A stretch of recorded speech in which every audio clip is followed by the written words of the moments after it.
اور آپ گھبرائے ہوئے اپنے گھر آتے ہیں اور آپ اپنی بیوی حضرت خدیجہ سے کہتے ہیں، پورا واقعہ ان کو سناتے ہیں اور کہتے ہیں لقد خشیت علی نفسی، اے خدیجہ مجھے ڈر اپنی جان چلی جانے کا، مجھے ڈر ہے کہیں میری جان نہ چلی جائے، کہیں میں ہلاک نہ ہو جاؤں۔ اے خدیجہ اتنی بڑی ذمہ داری اللہ نے میرے کندھے پر ڈالی ہے، اس ذمہ داری کو میں کیسے پورا کروں گا؟ حضرت خدیجہ نے کیا جواب دیا تھا؟ او میری پیاری ماں اور بہنوں، تاریخ کے پنوں پر آج بھی خدیجۃ الکبریٰ کی الفاظ موجود ہیں۔ انہوں نے کتنے بہترین الفاظ میں اللہ کے نبی کو تسلی دی تھی۔ فرمایا کلا واللہ ما یخزیک اللہ ابدا، اے میرے سرتاج، اللہ تعالیٰ کبھی بھی آپ کو رسوا نہ کرے گا، اللہ کبھی بھی آپ کو ذلیل نہ کرے گا۔ انک لتصل الرحم وتکسب المعدوم وتقری الضیف وتعین علی نوائب الحق، اے میرے سرتاج، آپ تو غریبوں کے ماوائے، آپ تو یتیموں کے ملجائیں، آپ تو بے سہاروں کے سہارا ہیں، آپ تو مہمانوں کے مہمان نواز ہیں، آپ تو رشتہ داروں کے ساتھ اچھا سلوک کرنے والے ہیں۔ اللہ تعالیٰ آپ کو کبھی رسوا نہ کرے گا، اگر اللہ نے آپ کے اوپر یہ ذمہ داری ڈالی ہے تو اللہ ضرور پوری کروائے گا۔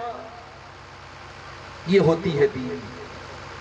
بیوی وہ ہوتی ہے شوہر کو تسلی دے، شوہر کے دل کو مضبوطی دے، التی تسرہ اذا نظر، جب شوہر دیکھے تو خوش ہو جائے، وَتُطِيعُهُ اِذَا أَمَرَ، اور جب شوہر کوئی بات کہے تو بیوی مانے، وَلَا تُخَالِفُهُ فِي نَفْسِهَا وَمَالِهِ بِمَا يَكْرَهُ، اور شوہر کے مال کی حفاظت کرے، شوہر کے مال کو پانی کی طرح نہ بہائے، شوہر کے مال کو برباد نہ کرے، اور اپنی آبرو کی حفاظت کرے، اپنی آپ کی حفاظت کرے، جہاں تہاں جیسے تیسے کپڑے پہن کر کسی کے سامنے نہ چلی جائے، اپنے جسم کی، اپنے شریر کی، اپنے نفس کی حفاظت کرے، کوئی ایسا کام نہ کرے جو شوہر کو ناپسند ہو۔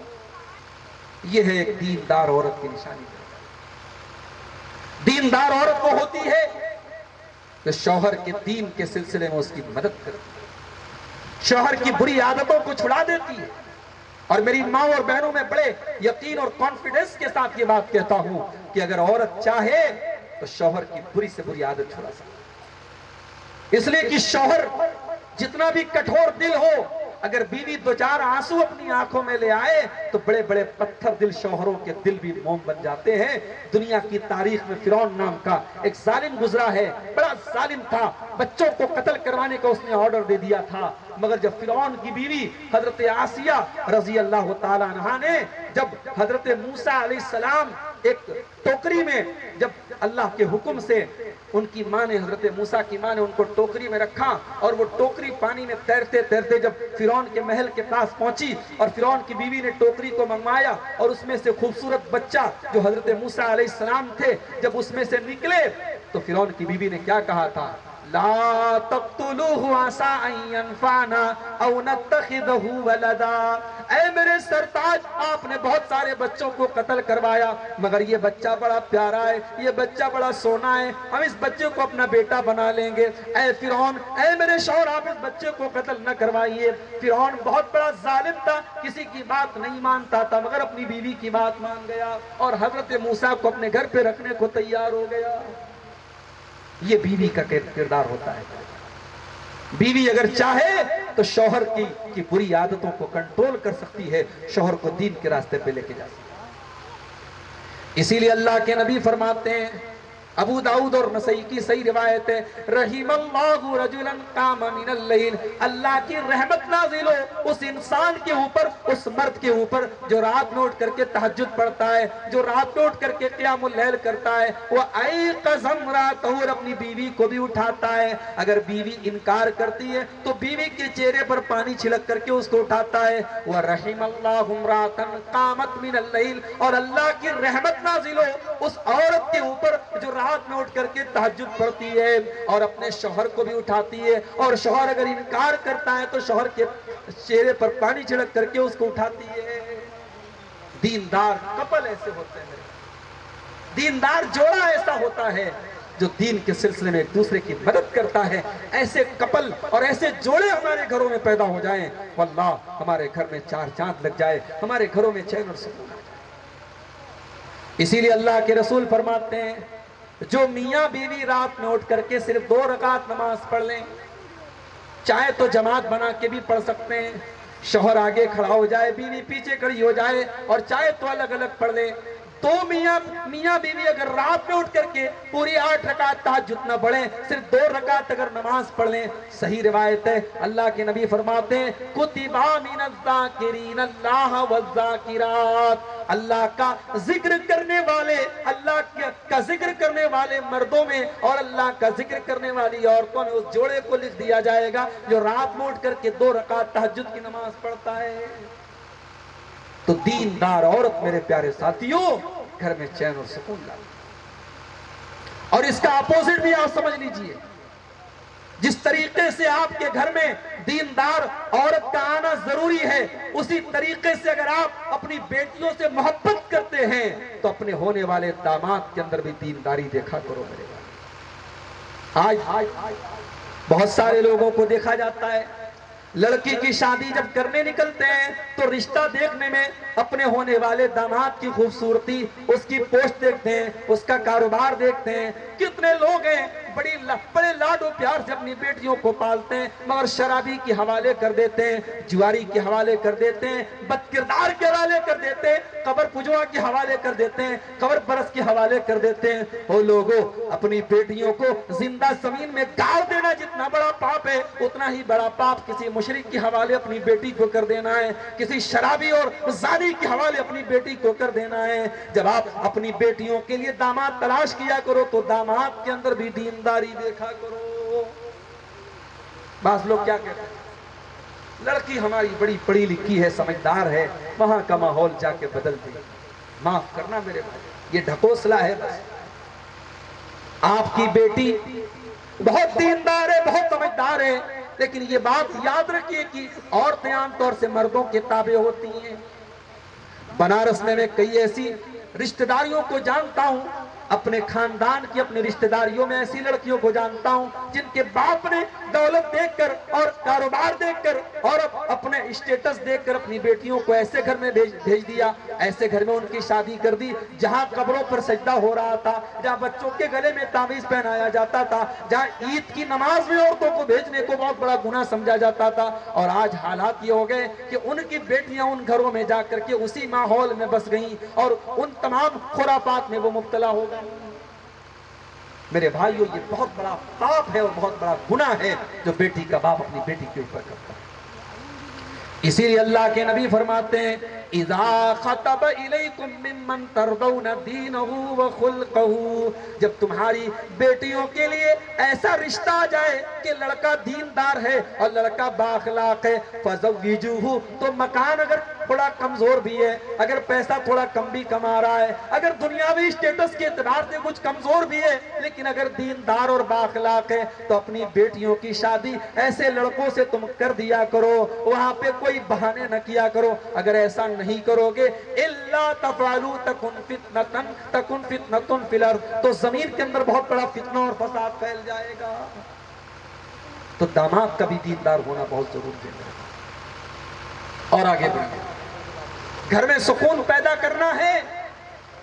گھر کے اندر اگر سکون پیدا کرنا ہے، گھر میں نماز کا ماحول ہونا بہت ضروری. گھر میں نماز کا ایسا ماحول ہو، باپ جب فجر کی نماز میں اٹھتے، اس کا 7-8 سال کا بیٹا بھی آٹومیٹک اپنے باپ کے ساتھ فجر کی نماز میں جانے کے لیے تیار ہو جائے. ماں جب مصلی بچھائے تو اس کی 6 سال کی بچی بھی اپنی ماں کے بازو میں اپنا مصلی بچھا کر کے نماز پڑھنے لگی. یہ ماحول آپ کے گھر کا ہونا چاہیے. اسی لیے اللہ کے نبی فرماتے ہیں مروا اولادکم بالصلاۃ وهم ابناء 7 سنین، جب تمہارے بچے 7 سال کے ہو جائیں تو تم ان کو نماز پڑھنے کا آرڈر دو، اور جب تمہارے بچے 10 سال کے ہو جائیں اور نماز نہ پڑھے تو تم ان کی پٹائی کرو. 10 سال کا بچہ بالغ نہیں ہوتا ہے، 10 سال کا بچہ نابالغ ہوتا ہے، ابھی شریعت کے احکام اس کے اوپر فرض نہیں ہے، مگر اللہ کے نبی صلی اللہ علیہ وسلم سختی کرتے ہوئے فرماتے ہیں 10 سال کا بچہ ہو جائے تو اس کی پٹائی کرو، تاکہ نماز کی اہمیت ایک مسلمان کے بچے کے دل میں پیدا ہو جائے. نماز کا ماحول کیا ہے؟ مسجد تو بنا لی شب بھر میں ایمان کی حرارت والوں نے، من اپنا پرانا پاپی تھا برسوں میں نمازی بن نہ سکا. آج مسجدیں تو موجود ہیں. ابھی آج میں امبیڈکر نگر کے ایک علاقے میں عصر کی نماز میں نے پڑھی, واللہ صرف 3 لوگ مجھے عصر کی جماعت میں نظر آئے. پورے گاؤں میں کیا صرف 3 مسلمان تھے. آج حالات یہ کہ آج رمضان کے ختم ہونے کے بعد ہماری مسجدیں نمازیوں کی شکل دیکھنے کے لیے ترس گئی ہیں, اور نمازی مسجدوں سے ایسے غائب ہو چکے جیسے گدھے کے سر سے سینگ غائب ہو چکے. نماز کا ماحول نہیں ہے میرے. نہ ماں نماز پڑھتی ہے, نہ بیٹی نماز پڑھتی ہے, نہ باپ نماز پڑھتا ہے, نہ بچے نماز پڑھتے ہیں. اور کہیں ماشاءاللہ اگر باپ نمازی ہے بھی, بیٹی ماں نمازی ہے بھی, تو اولاد اگر بے نمازی ہے تو ماں باپ کو کوئی فرق نہیں پڑتا. معاف کرنا میرے بھائیوں, جس طریقے سے نماز پڑھنا فرض ہے, اپنے بچوں کو اور اپنے گھر والوں کو نماز کا حکم دینا بھی ضروری ہے. اللہ قرآن میں کہتا ہے وَأَمُرْ أَهْلَكَ بِالصَّلَاةِ وَاسْتَبِرْ عَلَيْهَا. اے ایمان والوں, نماز کی پابندی بھی کرو اور اپنے گھر والوں کو نماز کا حکم بھی دیا کرو. اور اپنے نوجوانوں سے کہنا چاہتا ہوں, اگر صرف نماز کی پابندی کرنا شروع کر دو, صرف پکے نمازی بن جاؤ, میں گارنٹی لیتا ہوں بہت ساری گندی عادتیں آپ کی آٹومیٹک چھوٹ جائیں گی, بہت ساری بری عادتیں آپ کی آٹومیٹک چھوٹ جائیں گی. اس لیے کہ اللہ کا وعدہ ہے اِنَّ الصَّلَاةَ تَنْهَا عَنِ الْفَحْشَاءِ وَالْمُنْكَرِ. بے شک یہ نماز بے حیائی سے روکے گی, برائیوں سے روکے گی. قرآن مجید کا 16واں پارہ سورہ مریم کے اندر اللہ فرماتا ہے, اپنے نبیوں کا تذکرہ کرنے کے بعد اللہ فرماتا ہے فَخَلَفَ مِن بَعْدِهِمْ خَلْفٌ أَضَاعُوا الصَّلَاةَ وَاتَّبَعُوا الشَّهَوَاتِ فَسَوْفَ يَلْقَوْنَ غَيًّا. میرے نبیوں کے جانے کے بعد, میرے رسولوں کے جانے کے بعد ایسے نالائق لوگ آئے, ایسے ناخلف لوگ آئے جنہوں نے نمازوں کو برباد کیا اور جنہوں نے اپنی خواہشات کی پیروی کی. فَسَوْفَ يَلْقَوْنَ غَيًّا. ایسے لوگ ان قریب جہنم کی آگ میں ڈالے جائیں گے.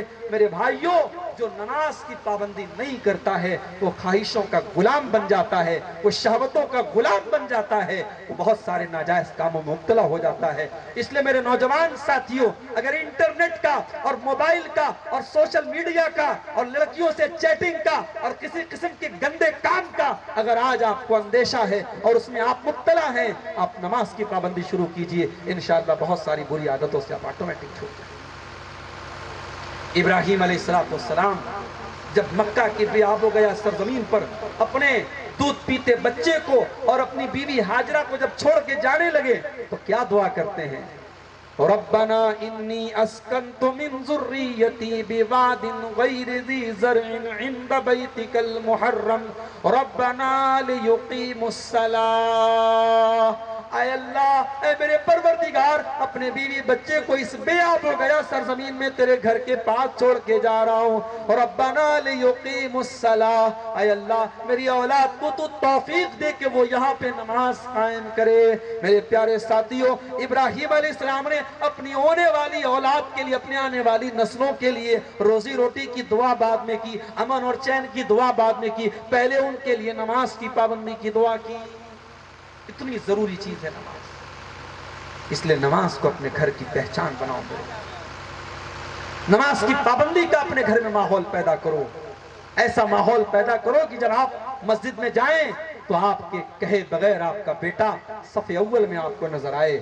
ماں جب صبح فجر کی نماز کے لیے اٹھے, اس کی بیٹی آٹومیٹک اٹھ چکی ہو. یہ ماحول آپ اپنے گھر کا نماز کا بنائیں. جب تک گھر میں نماز نہیں آئے گی, گھر میں سکون نہیں آئے گا. اور آگے بڑھیے, گھر میں سکون لانا ہے, گھر میں چین اور برکت لانی ہے, تو گھر کے اندر مسلمان عورتوں کا پردہ کا ہونا بھی ضروری ہے. جس گھر کے اندر گھر کی لڑکیاں اور گھر کی عورتیں بے پردہ ہو جائیں, بے حیا ہو جائیں, جس گھر کے اندر سے شرم و حیا چھن جائے, جس گھر کے اندر سے غیرت چلی جائے, اس گھر میں کبھی چین اور سکون نہیں آ سکتا ہے. اسی لیے اللہ کے نبی فرماتے ہیں الحیاء والایمان قرنا جمیعا.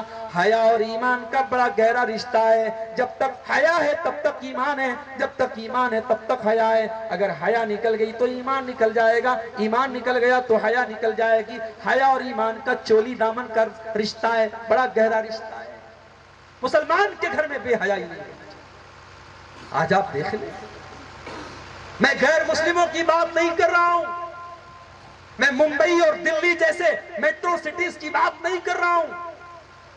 سدھارتھ نگر اور بلرام پور اور بستی جو آپ کا علاقہ ہے، آپ اپنے علاقے میں دیکھ لیں میرے بھائیوں، اپنے خاندانوں میں دیکھ لیں. آج مسلمان گھروں میں لڑکیاں کس قسم کے لباس پہن رہی ہیں، عورتیں کس قسم کا لباس پہن. لباس ایسا ہے کہ اللہ کے نبی کے وہ جملے ہمیں صاف صاف نظر آتے ہیں. اللہ کے نبی نے فرمایا تھا، جہنمی عورتوں کی نشانی بیان کرتے ہوئے آپ نے فرمایا تھا وَنِسَاءٌ كَاسِيَاتٌ عَارِيَاتٌ مُمِيلَاتٌ مَائِلَاتٌ. ایسی عورتیں جہنم میں جائیں گی جو کپڑا پہننے کے باوجود ننگی ہوگی اور غیر مردوں کو اپنی طرف آکرشت کرے. اور اگر عام دنوں میں نہیں تو شادی کے موقع پر اچھے اچھے دیندار گھروں میں جوان لڑکیاں بالکل ٹرانسپیرنٹ، بالکل ایسے کپڑے جن سے پورا شریر جھلک رہا ہے، پوری پیٹھ، پوری آستین، پورے پیر، پوری کمر، پورا جسم نظر آ رہا ہے، ایسے کپڑے اچھے دیندار گھرانوں میں جوان لڑکیاں پہن رہی ہیں. کیا ایک دن شادی کے دن آپ کو لائسنس مل گیا کہ آپ ہر قسم کے کپڑے اپنی بیٹیوں کو پہنا سکتے ہو اور اپنی بہنوں کو پہنا سکتے ہو؟ معاف کرنا میرے بھائیوں، اگر آج ہماری قوم کی بیٹیاں اگر بے حیا ہو رہی ہیں تو ان بے حیا لڑکیوں میں اور ان بے حیا بیٹیوں کے پیچھے ایک بے غیرت باپ کا بھی کردار ہے، ایک بے غیرت شوہر کا بھی کردار ہے اور ایک بے غیرت بھائی کا بھی کردار ہے. گھر کے اندر سے حیا بعد میں جاتی ہے، گھر کی عورتوں سے حیا بعد میں جاتی ہے، گھر کے مردوں کی غیرت پہلے ختم ہوتی ہے. اسی لیے اللہ کے نبی جناب محمد رسول اللہ صلی اللہ علیہ وسلم نے 3 لوگوں کے بارے میں بتایا کہ قیامت کے دن اللہ تعالیٰ نہ تو ان کی طرف دیکھے گا، نہ ان سے بات چیت کرے گا، نہ ان کو گناہوں سے پاک و صاف کرے گا. کون لوگ ہوں گے؟ آپ نے فرمایا نمبر 1 المرأۃ المترجلہ، مردوں کی نقل کرنے والی عورت، مردوں کے جیسی چال ڈھال اپنانے والی عورت. نمبر 2 والعاق لوالدیہ، اپنے ماں باپ کو ستانے والا، اپنے ماں باپ سے تعلق توڑنے والا. اور نمبر 3 والدیوس الذی یقر فی اہلہ الخبث، وہ بے غیرت مرد جس کے گھر میں بے غیرتی ہو رہی ہو، جس کے گھر میں بے حیائی ہو رہی ہو اور اسے کوئی فرق نہ ہو. جانتے ہو جب عیسیٰ علیہ السلام پیدا ہوئے اور ان کی ماں حضرت مریم اپنے بچے کو لے کر کے جب قوم کے پاس پہنچی تو جانتے ہو قوم کے لوگوں نے پہلا جملہ کیا کہا تھا؟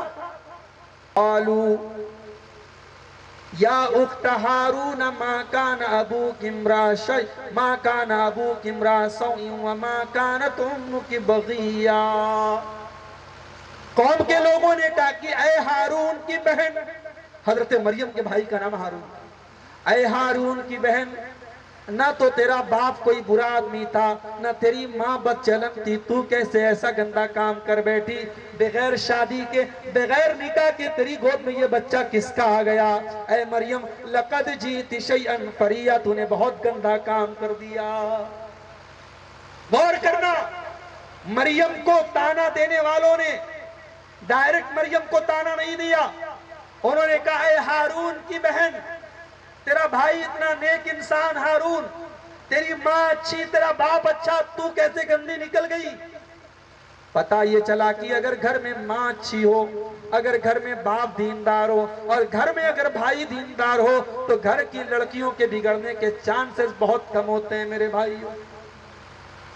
آج آپ نظر اٹھا کے دیکھ لو، مسلمان لڑکیاں جو کالجوں میں پڑھ رہی ہیں، جو یونیورسٹیز میں پڑھ رہی ہیں، آج آئے دن خبریں مل رہی ہیں کسی غیر مسلم لڑکے کے ساتھ ان کا معاشقہ ہوتا ہے، ان کو محبت ہو جاتی ہے، ان کو عشق ہو جاتا ہے اور یہ عشق کا بھوت اتنا چڑھ جاتا ہے کہ اپنے ماں باپ کی عزت کو داؤں پہ لگا کر اپنے گھر کی دہلیز کو کراس کر کے اس غیر مسلم عاشق کے ساتھ وہ فرار ہو جاتی ہیں اور اس کے مذہب میں بھی داخل ہو جاتی ہیں، مرتد ہو جاتی ہیں. کبھی غور کرنا، جن گھروں میں یہ کیسز ہو رہے ہیں ان گھروں میں جو لڑکے بھی ہوتے ہیں ان کی بھی بہت ساری گرل فرینڈز ہوتی ہیں. ان گھروں میں باپ کا کردار بھی صحیح نہیں ہوتا، ماں کا کردار بھی صحیح نہیں ہوتا. اگر ماں دیندار ہو، اگر باپ دیندار ہو، اگر بھائی دیندار ہو تو بیٹی کے بگڑنے کے چانسز بہت کم ہوتے ہیں. میرے پیارے ساتھیوں، آج مسلمان گھروں کی حیا ختم ہو گئی. آج آپ یقین کریں، میں عمرہ کے سفر پہ ابھی گیا تھا، آج بے حیائی کا یہ معاملہ مکہ اور مدینہ جیسی مقدس جگہوں پر بھی پہنچ. مسجد نبوی کے سامنے بالی ووڈ کی ہیروئن عمرہ کرنے جاتی ہے اور بڑے بڑے کیمرے لے کر کے گنبد خضرا کے سامنے اور مسجد نبوی کے سامنے ویڈیو شوٹ کرواتی ہے چہرہ کھول کر کے اور اپنی خوبصورتی کو نمایاں کر کے. اور جب وہی ہیروئن جب انڈیا میں آتی ہے تو پھر سے اپنے کپڑے اتار کر کے ننگی ہو کر کے سیریلوں میں اور فلموں میں کام کرنے لگتی ہے. گویا عمرہ آپ کو یہ عبادت نہیں رہ گئی, اب عمرہ اور حج کو بھی لوگوں نے ایک جو ہے شو اور ایک نمائش کا ذریعہ بنا دیا ہے. آج عبادتوں کے اندر آپ یقین کریں, طواف کرنے کے دوران آج اپنے دامن کو عورتوں کے ٹچ سے بچانا مشکل ہو جاتا ہے. آج یہ عورتیں جس طریقے سے مردوں کی بھیڑ میں جانے لگتی ہیں اور ان سے ٹچ ہونے لگتی ہیں, ان سے سٹنے لگتی ہیں, آج مردوں کو اپنے شریر کو اپنے جسم کو بچانا مشکل ہو جاتا ہے. معاف کرنا میری ماں اور بہنوں, یہ بے حیائی اور بے شرمی ہماری قوم کو بہت پیچھے لے کے جاتی ہے. ارے ہماری پہچان تو حیا سے ہوتی تھی, ہماری تاریخ تو ایسی عورتوں کے ذکر سے بھری پڑی ہے جو جنگ کے میدان میں بھی اپنے چہرے کو نہیں کھولتی. جنگ احد کا میدان ہے, ایک عورت آتی ہے جس کا بیٹا شہید ہو چکا ہے, اپنے بیٹے کی لاش کو تلاش کر رہی ہے. بوڑھی عورت ہے, بیٹے کی لاش کو تلاش کر رہی ہے اور اپنے چہرے کو ڈھانکے ہوئے, اپنے چہرے کو کور کیے ہوئے. کہنے والا کہتا ہے, اے اماں تیرا بیٹا تو شہید ہو چکا ہے اور تو بڑی آئی پردہ کرنے والی, تو بڑی آئی اپنے چہرے کو ڈھانپنے والی. اس عورت نے کیا جواب دیا؟ فرمایا انی رضیت ابنی ولم ارزا حیائی. او لوگو, میں نے اپنے بیٹے کو کھویا ہے, میں نے اپنی شرم و حیا کو نہیں کھویا ہے, میں نے اپنی غیرت کو نہیں کھویا ہے. میرا بیٹا چلا گیا لیکن میری شرم و حیا باقی ہے, میری شرم باقی ہے, میری غیرت باقی ہے. یہ وہ عورتیں تھی جو جنگ کے میدان میں بھی اپنے چہرے کو کھولنا گوارا نہیں کرتی. اللہ کے نبی کے پاس ایک عورت آتی ہے, اے اللہ کے نبی مجھے مرگی کا دورہ آتا ہے, مجھے غشی طاری ہو جاتی ہے, دورہ آتا ہے, اور جب دورہ آتا ہے تو میرا چہرہ اور میرا سطر کھل جاتا ہے, میرا شریر کھل جاتا ہے. اے اللہ کے نبی دعا کر دیجئے اللہ میری بیماری کو ٹھیک کر. اللہ کے نبی نے فرمایا, بخاری کی روایت ہے, ان شئتی دعوت لکی, اگر تم کہو گی تو میں تمہارے لیے دعا کر دوں گا, تم ٹھیک ہو جاؤ گی. وَإِنْ شِئْتِ صَبْرْتِ فَلَكِيَ الْجَنَّةِ, اور اگر تو صبر سے کام لے گی تو میں گارنٹی دیتا ہوں کہ تجھے جنت ملے گی. مرگی کی بیماری بڑی خطرناک بیماری ہوتی ہے, اللہ نہ کرے کسی کو ہو جائے. جس کو ہوتی ہے وہ سمجھتا ہے کتنی خطرناک بیماری ہے. عورت کو اللہ کے نبی نے دو آپشن دیا, اگر تو چاہے گی میں دعا کر دوں گا تو ٹھیک ہو جائے گی, لیکن اگر تو صبر کر لے گی اور اس بیماری کو برداشت کر لے گی تو میں گارنٹی دیتا ہوں تجھ کو جنت ملے گی. میری پیاری ماں اور بہنوں, اب ذرا اس عورت کا جواب سننا. اس نے دیکھا ایک طرف بیماری ہے اور دوسری طرف بیماری پر اگر بیماری سے مجھ کو شفا مل جائے گی, اور دوسری طرف بیماری اگر میں برداشت کر لیتی ہوں تو مجھ کو جنت ملے گی. کہتی ہے, اے اللہ کے نبی اگر ایسی بات ہے میں صبر کرنے کو تیار ہوں, اے اللہ کے نبی میں صبر کرنے کو تیار ہوں, میں برداشت کرنے کو تیار ہوں, بس ایک کنڈیشن ہے. اے اللہ کے نبی جب یہ بیماری آتی ہے, جب یہ دورہ آتا ہے, میرا بدن کھل جاتا ہے, میرا سطر کھل جاتا ہے, اے اللہ کے نبی مجھ کو یہ گوارا نہیں ہے, مجھ کو یہ برداشت نہیں ہے. اے اللہ کے نبی آپ اللہ سے دعا کر دیں, مجھے دورہ تو قبول ہے لیکن یہ میرا سطر نہ کھلے, کسی غیر مرد کے سامنے میرا سطر نہ کھلے, میرا بدن نہ کھلے. آج ایک جوان لڑکی جب گھر سے نکلتی ہے اور اس کے بدن کے کون کون سے اعضاء نظر آ رہے ہیں, اس کے جسم کے کون کون سے حصے نظر آ رہے ہیں, جب وہ آئینے کے سامنے کھڑی ہو کر کے اپنے سراپے کو دیکھتی ہے تو کیا اسے محسوس نہیں ہوتا کہ جب میں باہر نکلوں گی تو میرے جسم کے کون کون سے حصے نظر آئیں گے؟ اسے سب پتا ہے, لیکن جان بوجھ کر کے وہ ایسے لباس پہن کر اور ایسی چیزیں پہن کر وہ گھر سے نکلتی ہے تاکہ وہ حسن کی نمائش بن جائے, وہ ایک ڈیکوریشن کی چیز بن جائے, اور دنیا کی وحشی نگاہیں اس کو دیکھیں اور کمنٹ کرنے والے اس کے اوپر کمنٹ کریں اور مزے لینے والے اس کے اوپر مزے کریں. میرے پیارے بھائیوں اور میری پیاری ماں اور بہنوں, ایک شرم و حیا والی عورت جب گھر سے نکلتی ہے تو سر سے پیر تک مکمل پردے میں نکلتی ہے. حیا والی عورت کی پہچان یہ ہوتی ہے. اللہ کے نبی مسجد سے نکل رہے تھے, آپ نے دیکھا مردوں کی بھیڑ بھی مسجد سے نکلی, عورتوں کی بھیڑ بھی مسجد سے نکلی. آپ نے فرمایا استاخرنا, اے عورتوں